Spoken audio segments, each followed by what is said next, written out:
Tidak berpanjang-panjang, kita langsung saja barangkali berikan kesempatan kepada Profesor Siti Zuhro untuk menyampaikan paparannya. Insya Allah kita akan membicarakan topik atau tema tentang pemilu dalam bentuk webinar series ya ke depan menyongsong pemilu 2024 dengan tentu pembicara yang variatif ya. Para alumni yang tentu banyak ini bisa dimintakan ya paling kurang sebulan sekali kita adakan pembahasan tentang ini. Untuk malam ini isunya sangat sangat bagus sebetulnya meskipun sangat awal ya untuk melihat bagaimana para calon ya menakar peluang calon di Pilpres 2024. Ini menurut saya untuk sementara jadi analis politik di Indonesia ini tidak mudah. Karena apa? Karena selain undang-undangnya juga kelihatannya gitu ya masih dalam proses seperti PT Pilpres ya di dalam proses untuk judicial review. Kita belum tahu bagaimana hasilnya, kita masih menunggu seperti itu. Sudah muncul gitu ya komentar-komentar baru yang menimbulkan gitu tentu kebingungan dan perdebatan publik ya. Besok bahkan masyarakat ilmu pemerintahan Indonesia MIPI ya yang IPDN itu akan membahas juga tentang 3 periode ini gitu ya. Tapi bukan peluang calon tapi 3 periode menghadirkan langsung ketum dari PKB ya. Saya juga diminta karena saya ketua 2 di MIPI gitu. Kita akan bahas itu besok. Malam ini izinkan saya share screen ya. Ini pertama kali tentu ya ketika kita ingin membahas ini sebagai pendahuluan kita tidak ujuk-ujuk menakar calon gitu.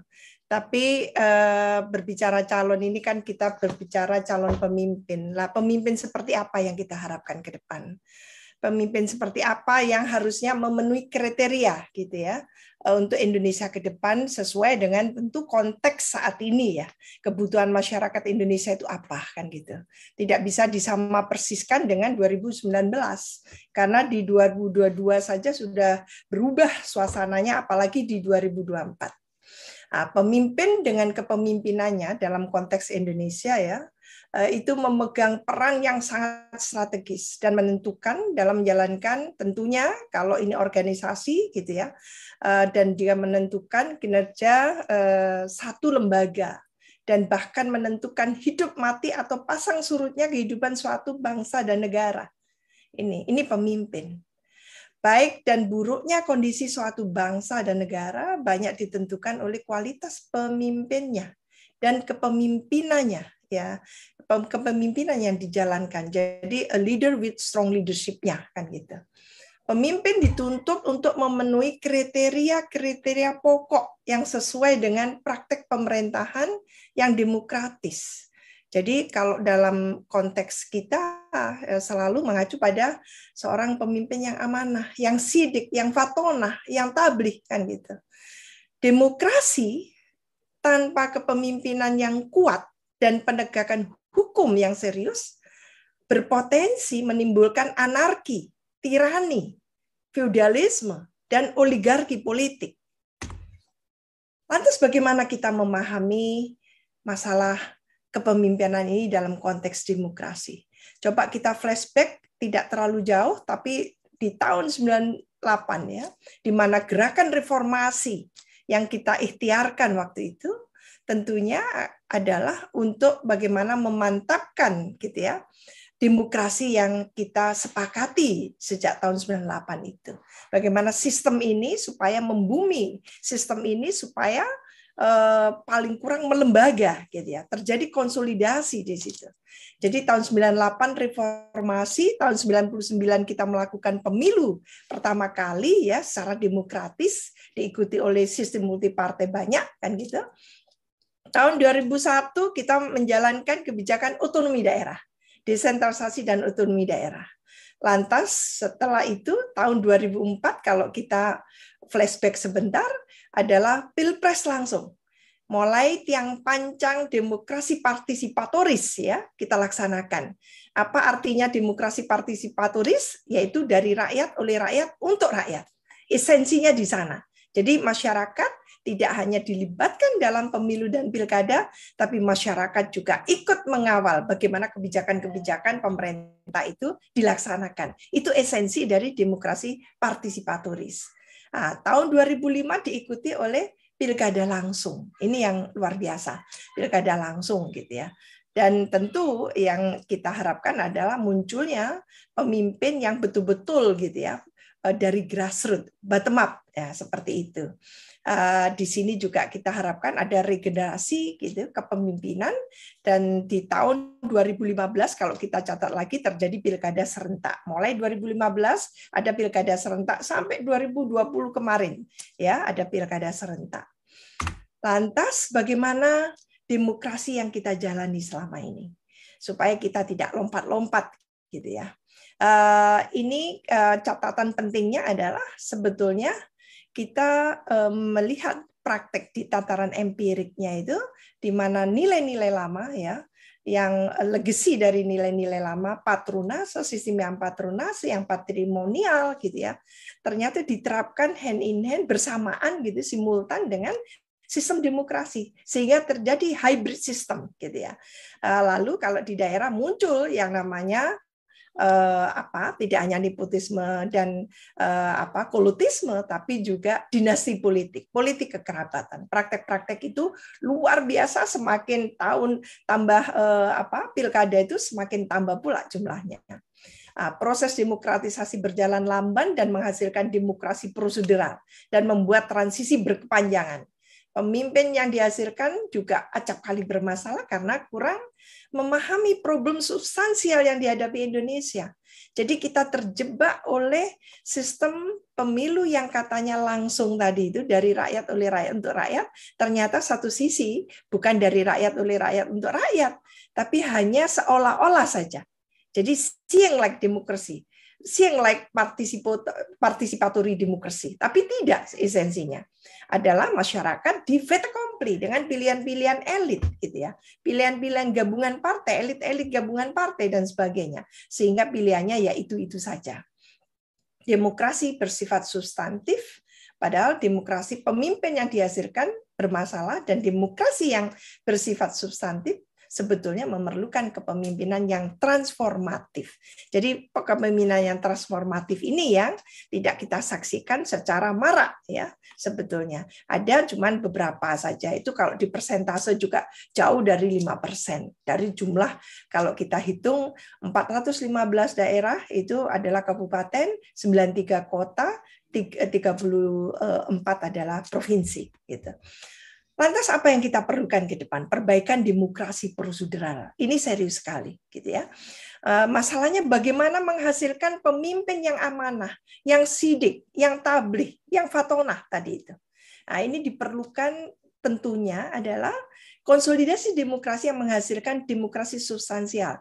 Jadi di negara-negara yang sudah established demokrasinya itu sebetulnya mereka itu setiap pemilu itu mereka melakukan konsolidasi demokrasi yang diikuti oleh penegakan hukum. Seharusnya itu perjalanan atau roadmap kita yang harusnya kita lalui gitu. Tapi dalam konteks Indonesia ternyata pilkada yang sudah 1.500-an itu tidak juga menghasilkan satu naik kelas kita dalam berdemokrasi. Jadi demokrasi tidak terkonsolidasi secara proper. Itu masalahnya. Demokrasi yang harus nyambung dengan alinea keempat, yaitu pembukaan konstitusi kita, yaitu adalah mencerdaskan bangsa dan menyejahterakan rakyat. Jadi kalau kita peras makna dari pembukaan konstitusi kita paragraf keempat itu adalah esensinya mencerdaskan dan mensejahterakan rakyat. Itu yang harusnya menjadi rujukan. Penataan sistem yang menjamin agar warga negara taat dan tidak melanggar hukum ini yang kelihatannya sulit sekali. Dan kalau kita ambil starting point pemilu terakhir ya tahun 2019 menunjukkan bagaimana kita riwah sekali menghadapi satu pemilu serentak yang sangat distortif itu. Perubahan ke demokrasi substansif didorong oleh pemimpin yang transformatif. Jadi mengapa kita jadi sangat minim gitu ya melakukan demokrasi yang substansial tadi? Karena tidak muncul pemimpin yang transformatif yang mampu menjadi teladan untuk pemberantasan korupsi, kolusi dan nepotisme dan mewujudkan tata kelola pemerintah yang baik, bersih dan melayani. Jadi pemilu itu sebetulnya tidak di ruang kosong. Pemilu itu berkaitan erat dengan bagaimana wujud nantinya itu tata kelola pemerintahan yang baik melalui kepala-kepala daerah, pemimpin di level nasional yang dihasilkan. Jadi ada komitmen di situ sebetulnya. Jadi ada political will, political commitment, dan law enforcement yang kuat menyertai ya setiap tahapan-tahapan dari demokrasi itu sendiri, termasuk khususnya dalam pemilu. Permasalahan sistem pemilihan kita ini apa sebetulnya? Nah, ini yang saya catat dari hasil penelitian kami ya setelah bertahun-tahun itu.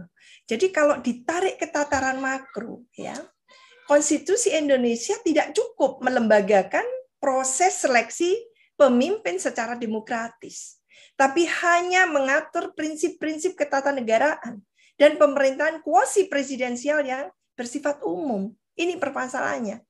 Konstitusi masih dipengaruhi oleh sistem kabinet parlementer pasca proklamasi. Perjalanan demokrasi terputus sejak tahun 58-59 sehingga tradisi seleksi kepemimpinan belum melembaga. Dalam hal ini para pemimpin republik terpanggil dan terpilih melalui seleksi sejarah.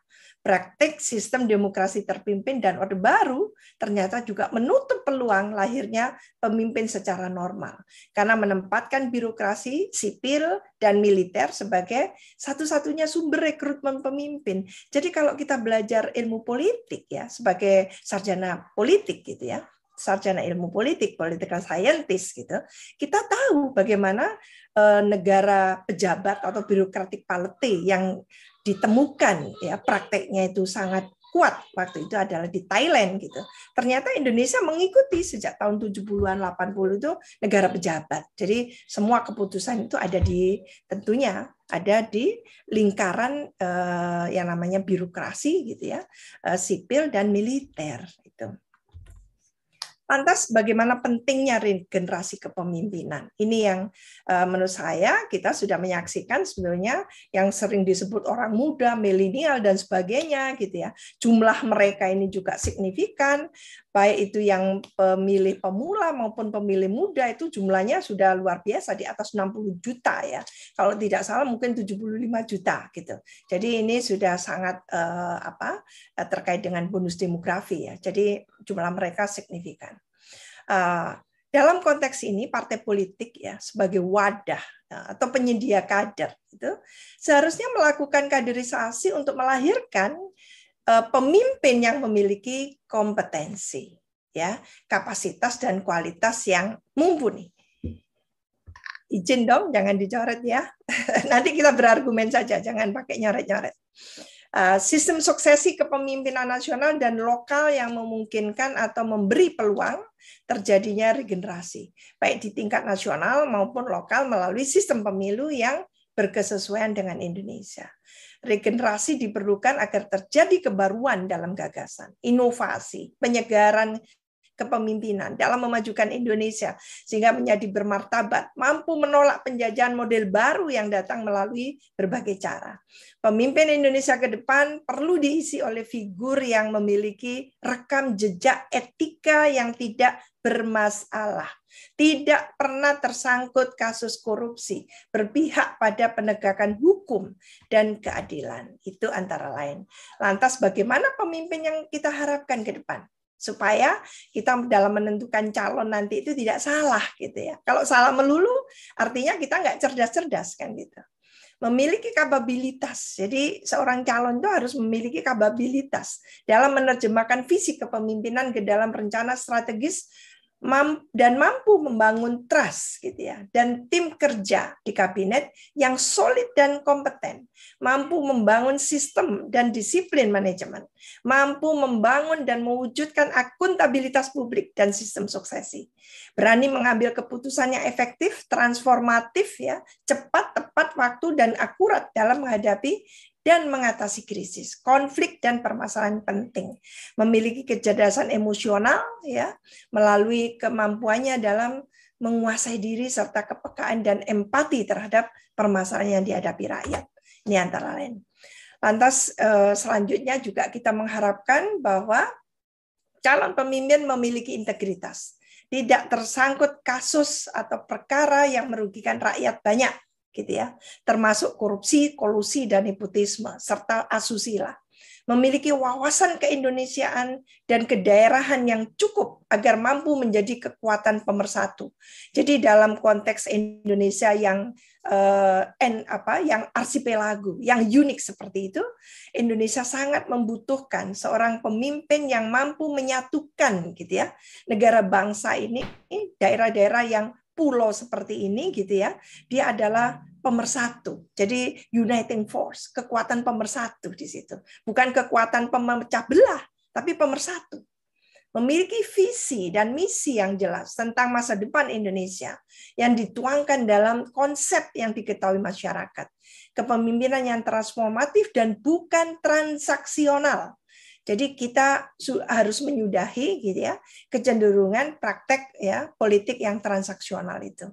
Memiliki karakter leading, inspiring, motivating, leadership kompetensi dan wisdom, merupakan hasil akumulasi dari knowledge, skill, and attitude ya yang positif dalam konteks kepemimpinan. Ini yang kita harapkan. Karena tanpa itu Indonesia tidak akan berwibawa baik di kalangan ASEAN gitu ya, maupun Asia Pasifik dan global. Itu masalahnya. Lantas bagaimana menakar peluang calon di Pilpres 2024? Yang ini menurut saya memang terus terang saja masih dini ya untuk satu analisis gitu, karena partai-partai politik kita biasanya mengambil satu keputusan sudah mepet-mepet gitu ya. Ini makanya yang bergerak lebih relawan-relawan kan seperti itu. Jadi kita mesti hati-hati karena apa yang tampil saat ini belum tentu juga bisa ending sampai di 2024 gitu. Jangan-jangan sudah masuk angin duluan kan gitu.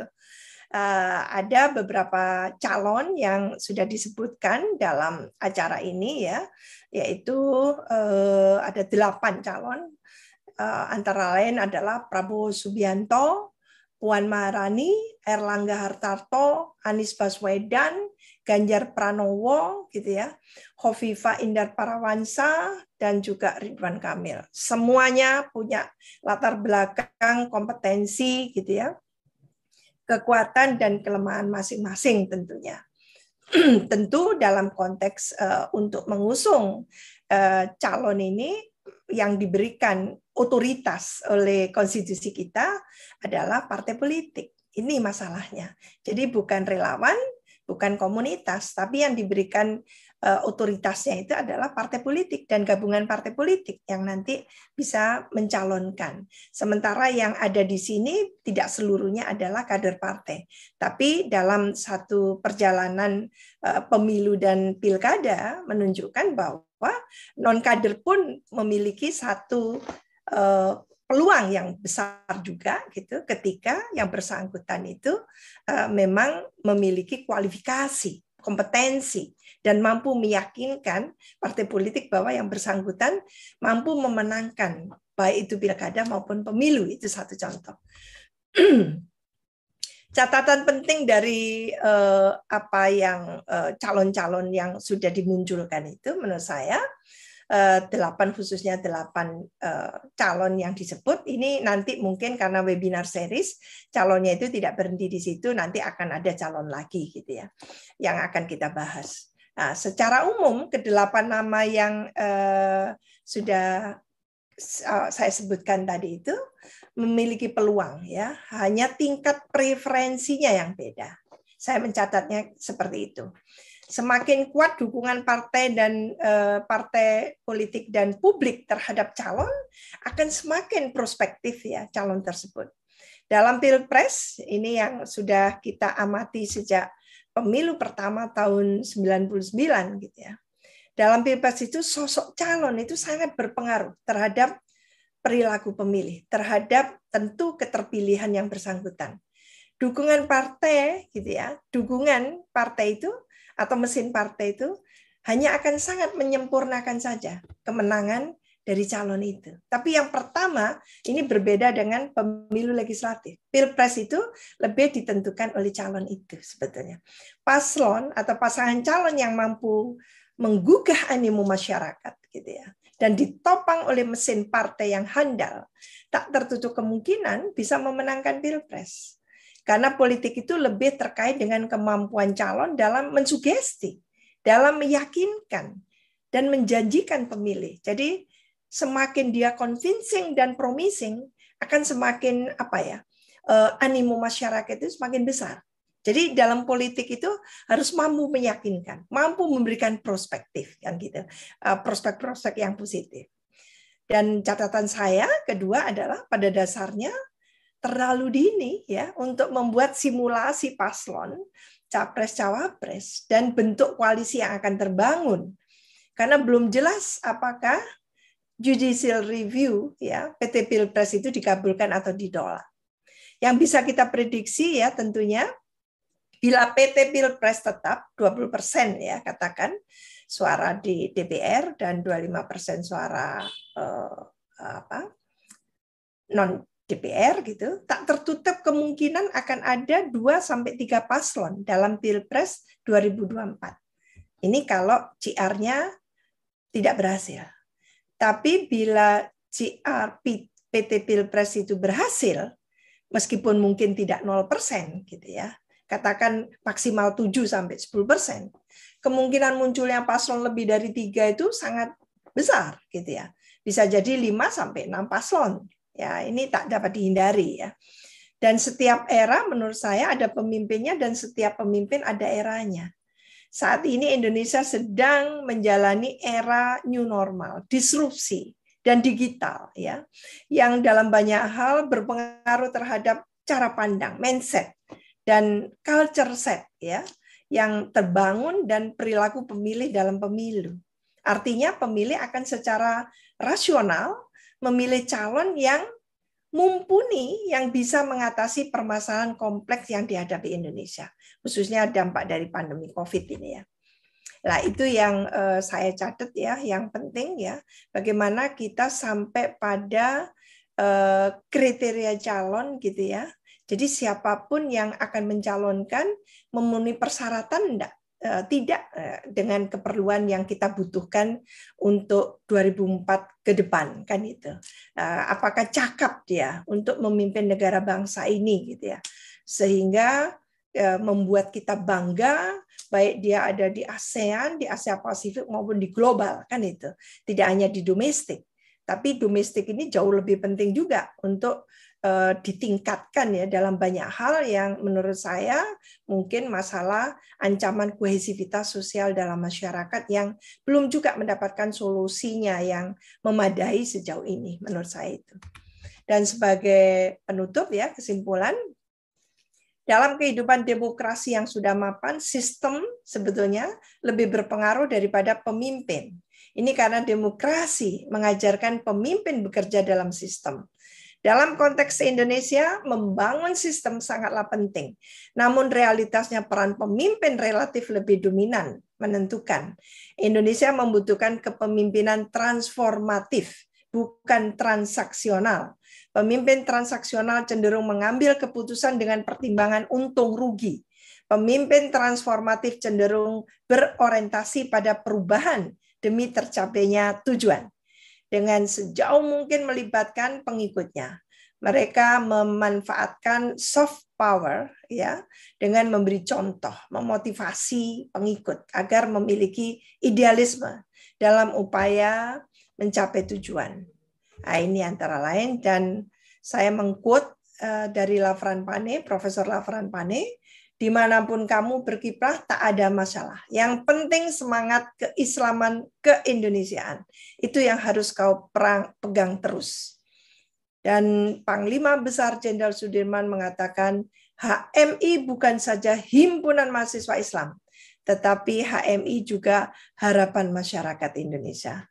Saya senang sekali dengan quote adaptation ini, karena insya Allah kita bisa mencapai seperti itu. Terima kasih. Wabillahi taufiq wal hidayah. Wassalamualaikum warahmatullahi wabarakatuh. Waalaikumsalam.